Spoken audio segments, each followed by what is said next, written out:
Hey guys, BonOakley back again with day 4 of the Jungle Inferno update, and it's the last day, but unfortunately we're not going to be able to get it until tomorrow, or for my case, earlier today since I'm in the UK, because they said they're trying to test it a little more before they release it, so I'm not mad about that at all, because I understand how big this update is, so they need to make sure it works as well as possible.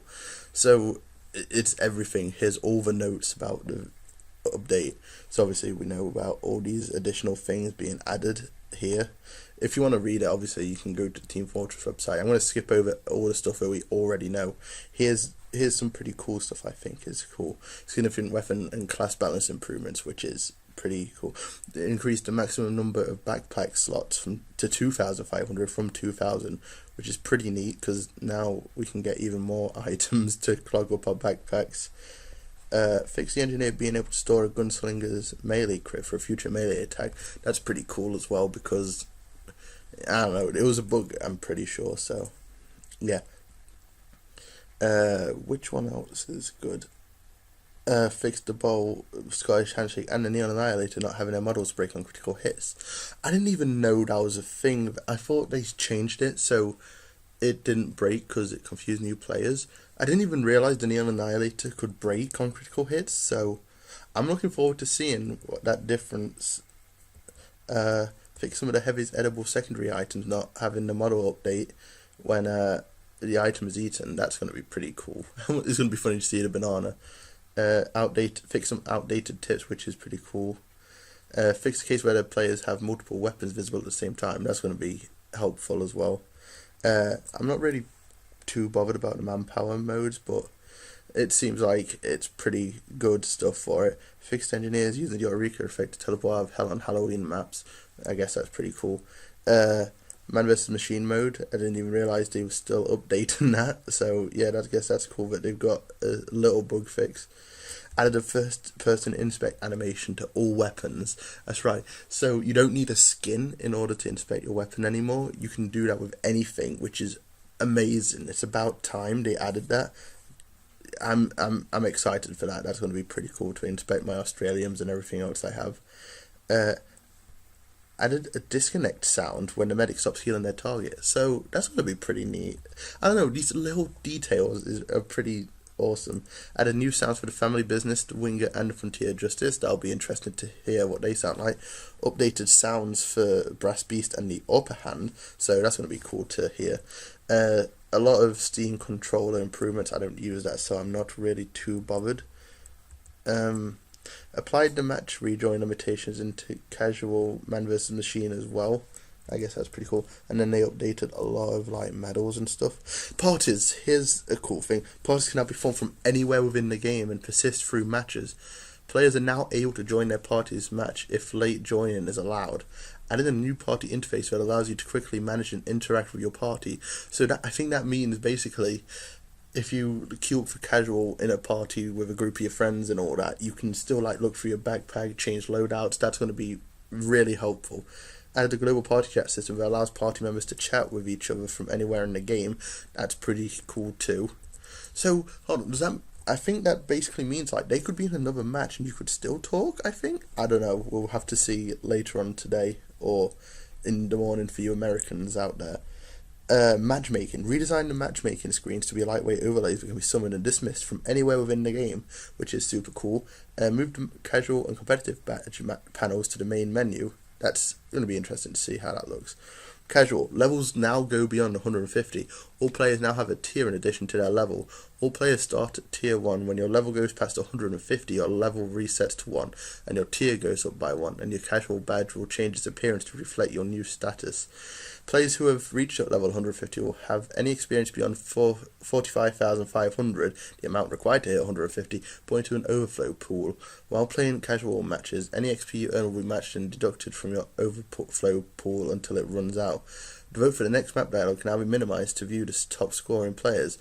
Now, it's pretty cool that they've added this, but I'm sort of disappointed that they didn't add any like rewards for like, maybe in a tier, maybe they give you like a chance to like a random strange weapon or something, I don't know, or a hat, I don't know. I thought they'd like, you know, a little reward for going up a certain level or tier, but, you know, it's still pretty cool how they've fixed a bit of the matchmaking, so I'm not too disappointed with that.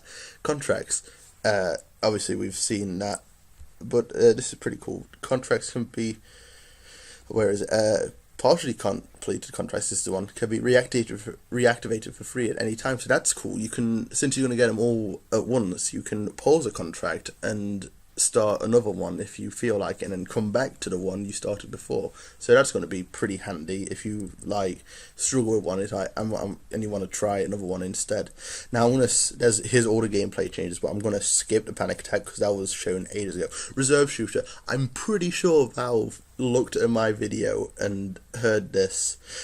This all talks about how it was too easy for pyros to abuse the upside. So attacks on targets knocked into the air by pyro air blast no longer mini crit. That's right, I made a video about that ages ago, and it seems like they must have seen mine. So Valve, give me a collector's reserve shooter and we'll be... No, I'm kidding. But yeah, that was a simple change that I thought of a while back, and it seems that they thought of the same idea. It's like, I don't understand how people didn't think of that simple change before, but Valve are smart, well, the TF team are smart anyway, and added attacks on targets flying via the thermal thruster mini crit. So it seems like they've removed the mini crits from everyone except pyros with the jetpack, which is good. I think that's a nice change.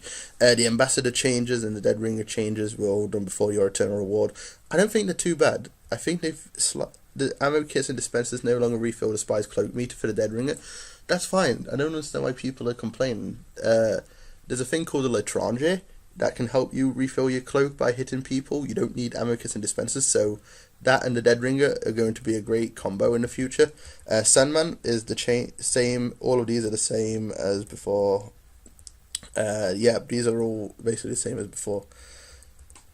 Righteous Bison, hey, a lot of you, actually first, removed cannot be crit boosted, but crits will be turned into mini crits instead. I didn't even realise the cam angle needed to be buffed, but that's cool, I guess. Righteous Bison, guess what? It's back to its previous design, which is pretty cool, and the projectile velocity is increased to 1,200, and projectiles are no longer limited on the number of times they can hit the same target, just like before. And it deals 20 damage per tick, down from 45 though. This is necessary because the projectile is no longer limited on the number of times it can hit targets. So I think they just nerfed the damage a bit, but it is basically the same as before. These are all the same as before. Added, I'm pretty sure, is the minus 100% overheal penalty for the Razorback new. I don't remember seeing that a while back, but these are all basically the same. Medics are basically the same as before. All miniguns, yeah, these are all the same. Rescue Ranger is the same. The Demo Man, his Claymore, is basically back to the same, which is nice. And then all the pyro items and everything. But the one thing that nags me a bit that they didn't do for pyro is buff or nerf any of the other ones. So that means the flog's basically the same, the extinguisher's the same. You know, every other weapon is the same for the pyro. I understand that they changed the flamethrower and the air blast and the afterburn and everything. They basically changed how flamethrowers work, but it would have been nice to see them, like, I don't know, buff certain weapons that aren't that good. Maybe nerf the third degree, since that's a basic straight upgrade from stock.